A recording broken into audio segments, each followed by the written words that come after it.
In this video, we will learn how to change your sensitivity on Fortnite. So in order to change your sensitivity in Fortnite, firstly you need to open up the game. After that, head to the profile section from the top right hand side of your screen and click on your profile icon. After that, go to the gear button.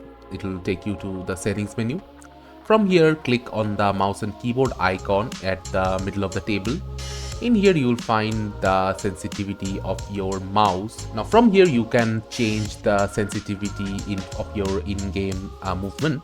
In order to change the sensitivity which represents the vertical movement, you need to change the y-axis sensitivity, and in order to change the movement that represents the horizontal movement, you need to change the x-axis movement.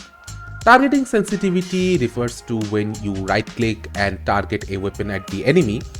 It will modify the percentage of sensitivity it has with the percentage in here.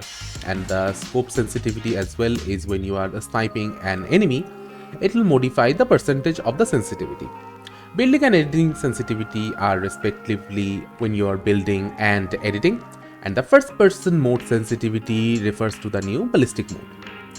So this is where you can change your sensitivity in game, and after you have set it to the optimal amount, just from the bottom hand side click on the apply button and get back to the game.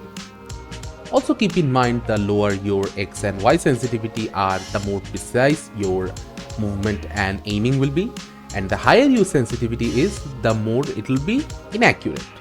So make sure to set a sensitivity which is low for the most accurate aiming.